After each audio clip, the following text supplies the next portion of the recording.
Hi friends, स्वागत है आपका हमारे यूट्यूब चैनल कराटे सर में। फ्रेंड्स, आज के वीडियो में हम बात करेंगे ब्रूस ली के मार्शल आर्ट के बारे में। ब्रूस ली कौन से मार्शल आर्ट की प्रैक्टिस करते थे जिससे वो इतने ज़्यादा पॉपुलर हुए, और ब्रूस ली ने अपने करियर में किस मार्शल आर्ट की ईजाद की, इसकी पूरी जानकारी आपको इस वीडियो में दी जाएगी। तो वीडियो को अंत तक के देखिए, और वीडियो पसंद आता है तो इसे लाइक और शेयर ज़रूर करें। और अगर आप हमारे चैनल पर नए आए हैं तो हमारे चैनल कराटे सर को ज़रूर सब्सक्राइब करें। Thank you. JKD का फुल फॉर्म होता है जीत कुनेडो। जीत कुनेडो एक बहुत ही वर्ल्ड का पॉपुलर मार्शल आर्ट है, और ये ब्रूस ली के नाम से जाना जाता है। और इसका अर्थ होता है हम पर किए जाने वाले हमले को रोकना।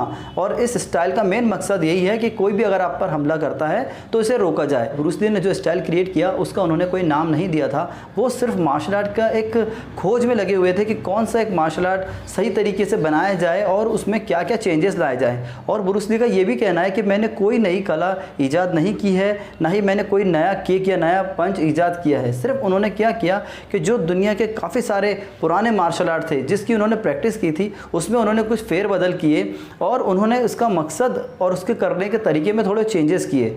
इसलिए वो कोई नाम नहीं दे पा रहे थे, सिर्फ वो सोच रहे थे इसे क्या नाम दिया जाए। और उस समय प्रैक्टिस के दौरान जब एक हादसे की वजह से जब उनकी मौत हो गई, तो जो उनके स्टूडेंट्स थे जिन्होंने इस स्टाइल को, जो ब्रूस ली को फॉलो करते थे, उन्होंने आगे जाकर इसे जीत कुनेडो का नाम दिया। और ब्रूस ली के नाम से वो स्टाइल आज जाना जाता है और पूरे वर्ल्ड में काफ़ी पॉपुलर है। और उसके काफ़ी सारे स्टूडेंट ऑल ओवर इंडिया और ऑल ओवर वर्ल्ड जीत कुनेडो के काफ़ी सारे स्टूडेंट होते हैं। ब्रूस ली हांगकांग में पैदा हुए और वहीं पले बड़े। और ब्रूस ली ने सबसे पहले जो जिन्हें गुरु माना और जिनके पास प्रैक्टिस की, उनका नाम है इप मैन। इप मैन के नाम से काफ़ी सारी मूवीज़ वगैरह है जिन्हें काफ़ी सारे लोगों ने देखा, और बहुत ही अच्छी मूवी थी, इसे काफ़ी ज़्यादा पसंद किया गया है। इसमें एक जो ब्रूस ली के मास्टर थे उनके करियर के बारे में, उनकी पूरी लाइफ के बारे में पूरी बायोग्राफी बताई गई है। तो तब ब्रूस ली ने उनके पास विंग चुन कला की ट्रेनिंग की। लेकिन विंग चुन सीखने के बाद, कराटे सीखने के बाद, किक बॉक्सिंग सीखने के बाद, ये सारी चीज़ें सीखने के बाद अपने अनुभव के हिसाब से ब्रूस ली एक नया स्टाइल चाहते थे। उन्होंने उस पर थोड़ा बहुत चेंजेस किया, कुछ जो उन्हें कमी लगी उसे चेंज किया, और उसके बाद जो स्टाइल क्रिएट किया उसका नाम उन्होंने जीत कुनेडो दिया। दोस्तों, ब्रूस ली मार्शल आर्ट के बारे में ये कहते हैं कि मार्शल आर्ट इस तरह है जैसे हमको एक नदी पार करने के लिए एक बोट का सहारा लेते हैं और दूसरे किनारे पर जाने पर उसे किसी और के लिए छोड़ देते हैं या किनारे पर उसे लगा देते हैं। इस तरह हमें जब ज़रूरत पड़ती है हम उसका यूज़ करें, और यूज़ करके जब हमारा काम हो जाए तो उसे छोड़ दें। ना ही ज़बरदस्ती किसी को मार्शल आर्ट को मतलब एक बोझ की तरह डाला जाना चाहिए, और ना ही किसी व्यक्ति पर या किसी इंसान पर ज़बरदस्ती हमारी कला का यूज़ किया जाना चाहिए। ब्रूस ली इस बात के बहुत ज़्यादा खिलाफ थे। जो लोग दिखावा करते हैं, जो लोग अपनी कला का गलत प्रदर्शन करते हैं, जो लोग इस मार्शल आर्ट का, इस सेल्फ डिफेंस की कला का गलत किसी के लिए यूज़ करते हैं, मतलब किसी को नुकसान पहुंचाकर या चोट पहुंचाकर, उनका कहना है कि इसे जब बहुत ज़्यादा अत्यंत आवश्यकता हो तभी इसका यूज़ करें, वरना एक अच्छी ट्रेनिंग करते रहें, प्रैक्टिस करते रहें, खुद को फिट रखें, ये काफ़ी ज़रूरी था। और ब्रूस ली जब अपने छुट्टी के काम के दिनों में जब वो फ्री हुआ करते थे तो ज़्यादा से ज़्यादा समय मार्शल आर्ट की प्रैक्टिस किया करते थे और उसकी खोज में ही लगे रहते थे। लेकिन ब्रूस ली ने कभी भी अपने करियर में किसी को बिना वजह नुकसान नहीं पहुंचाया, ये एक बहुत बड़ी बात है। जबकि ब्रूस ली इतने ताकतवर थे, इतने तेज़ थे कि बहुत आसानी से किसी की भी जान ले सकते थे। लेकिन ज़रा सोचिए कि कितना मजबूत, इतना स्ट्रॉन्ग, इतना फुर्तीला होने के बाद, जिनके मरने के 50 साल बाद भी हम इनके बारे में अक्सर बातें करते रहते हैं, इतना तेज़ आदमी और उसने किसी को भी नुकसान नहीं पहुंचाया। तो इसका मतलब ये होता है दोस्तों कि एक अच्छा मार्शल आर्टिस्ट बनने के लिए आपको एक अच्छा इंसान भी बनना होगा। अपनी आत्मरक्षा करना है तो सबसे बड़ी टिप या सबसे बड़ा तरीका ये है कि आपका जो हमला होता है, जवाबी हमला, वो बहुत ज़्यादा ज़बरदस्त होना चाहिए। इस तरह से आप अपने पर, अगर आप पर कोई गलत तरीके से अटैक कर रहा है, आप पर कोई नुकसान पहुंचाना चाहता है, फिजिकली तौर पर आपको डैमेज करना चाहता है या जान लेना चाहता है, तो आप उसको इस तरह से एक ही बार इस तरह करें कि दोबारा करने की ज़रूरत ना पड़े। ये जीत कुनेडो का मकसद था कि कला का गलत यूज़ नहीं करना है, और जब करना है तो आपको एक ही बार में सामने वाले को ढेर कर देना है। ये सबसे बड़ा बचाव है, आपको दोबारा उसे मारने की ज़रूरत नहीं पड़नी चाहिए। दोस्तों ब्रूस ली पानी की मिसाल देते हुए ये कहते हैं कि पानी किसी भी आकार में अपने आप को ढाल देता है, किसी भी परिस्थिति से, किसी भी कठिनाइयों से गुजर जाता है, बड़ी बड़ी चट्टानों को, पहाड़ों को चीरता हुआ वो अपने रास्ते पर निकल जाता है। यानी पानी की तरह बनना है आपको लाइफ में, किसी भी तरह से रुकना नहीं है किसी भी चीज़ में कि ये रुकावट है वो रुकावट है, किसी भी एक्सक्यूजेस को मानना नहीं है, सिर्फ अपना काम करते जाना है। और दूसरी बात ब्रूस ली ये कहते हैं कि आपको हमेशा एक फ्लेक्सिबल बम्बू की तरह होना चाहिए। जैसे कि एक लाठी होती है, एक बांस होता है जो कि बहुत ज़्यादा बेंट हो जाता है हवा चलने पर, कितनी भी आंधी तूफान आने पर वो बेंट हो जाता है लेकिन टूटता नहीं है। ब्रूस ली की सोच ये थी कि मार्शल आर्ट भी इसी तरह करना चाहिए और एक मार्शल आर्टिस्ट को इस तरह होना चाहिए कि जीवन के हर हिस्से पर जब जब ज़रूरत पड़े, मौका हो, उन्हें फ्लेक्सिबल होना चाहिए, हमें कठोर नहीं होना चाहिए। जो कठोर होते हैं वो एक कड़क बांस की तरह, बम्बू की तरह टूट जाया करते हैं। तो ब्रूस ली की सोच बहुत अच्छी थी और वो ये संदेश देना चाहते थे दुनिया को कि आपको एक अच्छा इंसान बनना है और मार्शल आर्ट में या किसी भी चीज़ में अपने लक्ष्य को प्राप्त करने के लिए आपको कंटिन्यू बहुत अच्छे तरीके से मेहनत करना है, तो ही आप कामयाब हो पाएंगे। और ब्रूस ली का कहना यह भी था कि मार्शल आर्ट को फ्लेक्सिबल होना चाहिए, यानी मार्शल आर्ट के अंदर कोई भी फेरबदल जब होता है तो कुछ लोगों को बुरा लगता है कि इसमें ये चेंजेस नहीं करना है, वो चेंजेस नहीं करना है। ब्रूस ली एक क्रिएटिव माइंड व्यक्ति थे, वो चाहते थे कि किसी भी कला में, किसी भी युद्ध कला में या मार्शल आर्ट में अगर कोई कमी है या कोई चीज़ उसमें ऐड करनी चाहिए तो ज़रूर उसे ऐड करनी चाहिए, उसे फिक्स नहीं करना है। जो गलत तकनीक है उसे कट कर देनी चाहिए, उसे चेंज कर देना चाहिए, ताकि मार्शल आर्ट में सीखने वालों को और करने वालों को आसानी हो और एक तरह से वो अपडेट होता रहे, उसे फिक्स नहीं कर दिया जाए, नई तकनीक की इजाद की जाए और उसे ऐड किया जाए। अगर कोई तकनीक ऐसी है जिसमें कुछ कमी है, जिसकी वजह से वो स्टाइल उतना अच्छा नहीं है, तो उसमें फेरबदल होना चाहिए। इसीलिए ब्रूस ली कहते थे कि मार्शल आर्ट्स फ्लेक्सिबल होनी चाहिए।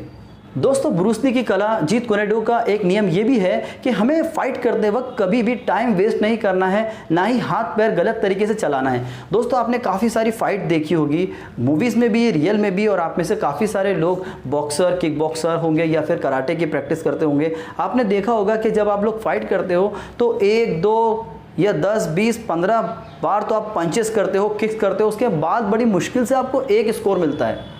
तो ब्रूस ली की सोच ये नहीं थी। ब्रूस ली कहते थे कि आप सामने वाले फाइटर से फाइट करते वक्त ये चीज़ देखो कि उसके अंदर कमी क्या है और उसकी क्वालिटी क्या है। उसकी क्वालिटी जानना इसलिए ज़रूरी है कि जब उसकी क्वालिटी आप जानोगे तो उससे बचने के लिए आप रेडी रहोगे, और जो उसकी कमी है वो देखोगे, उसकी कमी कहाँ है, वो कौन सी चीज़ के अंदर मतलब वीक है, उस चीज़ को आप समझेंगे तो बहुत आसानी से आप फाइट जीत सकते हो। इसके लिए ढेर सारे पंच और किक करके खुद को परेशान करके आप अपना स्टेमिना बर्बाद करने की ज़रूरत नहीं है। आपको शांति से फाइट करना है और इजीली फाइट करके वहाँ से निकलना है। और एक अच्छा फाइटर वही होता है जो बहुत कम समय में बहुत आसानी से सामने वाले से जीते और सामने वाले को उसका आभास भी ना हो कि किस तरह इसने मुझसे स्कोर लिया, किस तरह इसने मुझे हराया।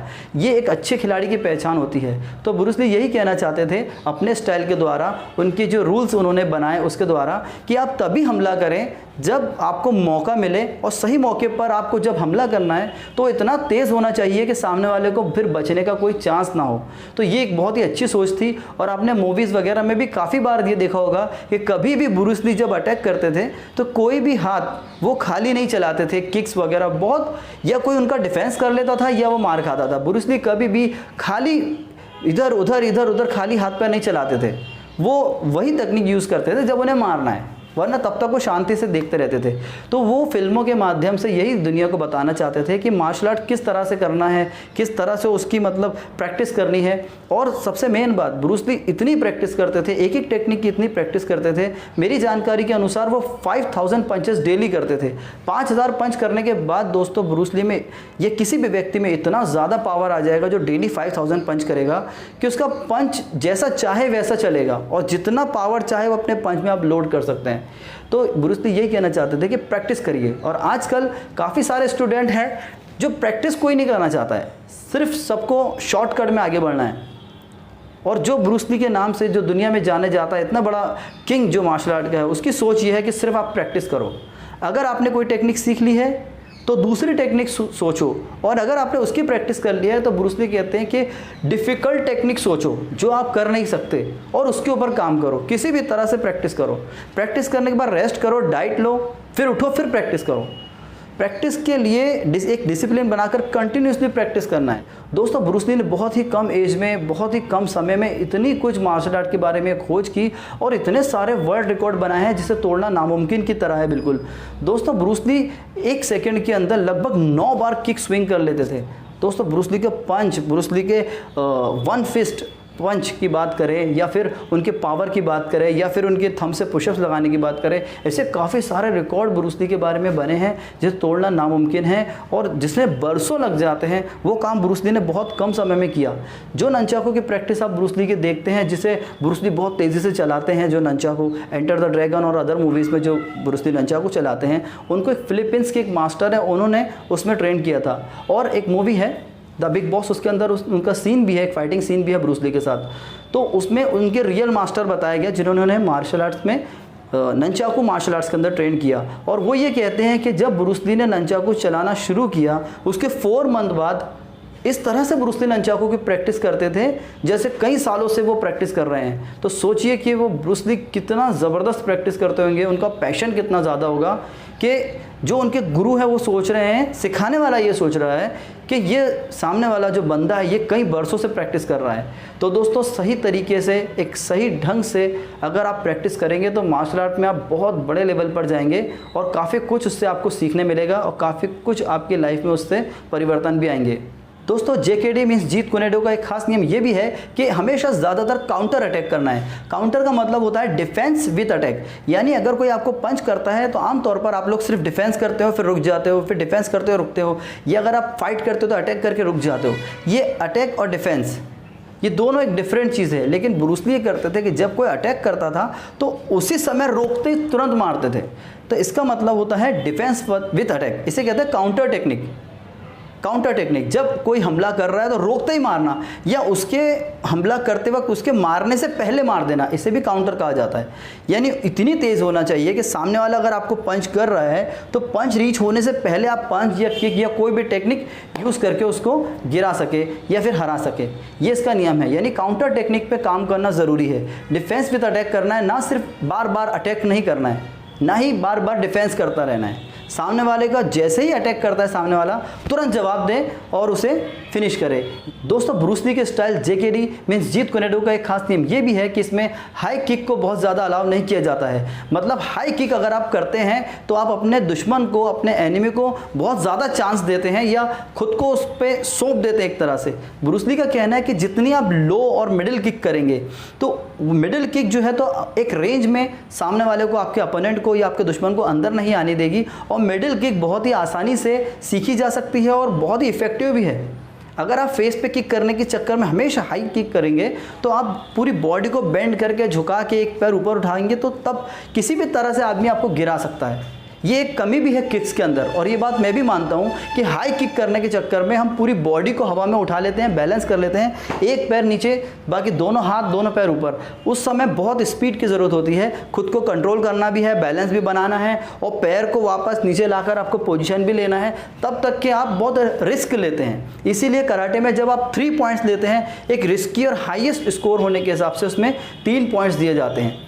लेकिन सेल्फ डिफेंस के हिसाब से अगर देखा जाए तो लो किक्स जैसे थाइस पे किक करना, काफ पे किक करना, नी पर करना या फिर ब्लडर पे, एब्डोमेन पे, चेस्ट पे, ये जो लेवल है जो हमारे बॉडी के लोअर लेवल है, ग्रोइन पे, ऐसे काफ़ी सारे वीक पार्ट हमारे बॉडी में है कि हमें जब टारगेट ईजिली नीचे मिल रहा है तो हमें ऊपर किक करने का कोई मतलब नहीं है। टूर्नामेंट्स में आप ऊपर किक ज़रूर करें, वो अपने स्कोर के लिए, हमें जीत दिलाने के लिए बहुत ही बेस्ट एक मेथड है, उसे ज़रूर यूज़ करना है। ऐसा नहीं है कि आपको हाई किक नहीं करना है, लेकिन अगर आप सेल्फ डिफेंस कर रहे हो, रोड फाइट कर रहे हो, तो आप अगर एक लो किक घूम करके थाइस पे मारते हो किसी को या फिर नी किक करते हो या फिर उसके किडनी पर, रिब पर यहाँ किक करते हो, चेस्ट पे किक करते हो, एब्डोमेन पे किक करते हो, तो बहुत आसानी से, बहुत इफेक्टिव तरीके से आप उसे हरा सकते हो और अपनी जान भी बचा सकते हो।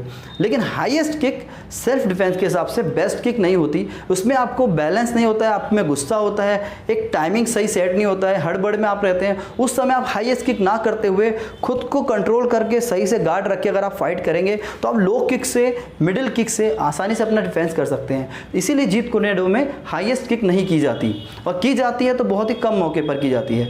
तो दोस्तों ये थी ब्रूस ली की स्टाइल जीत कुनेडो के बारे में जानकारी। उम्मीद है आपको वीडियो पसंद आया होगा। आपको जिस भी टॉपिक पर वीडियो बनवाना है आप मुझे कमेंट करके बता सकते हैं, हम जल्द से जल्द उसकी सही जानकारी के साथ आपके लिए वीडियो लेकर आएंगे। तो दोस्तों वीडियो पसंद आया तो इसे लाइक और शेयर ज़रूर करें, और हमारे यूट्यूब चैनल कराटे सर को ज़रूर सब्सक्राइब करें। Thank you.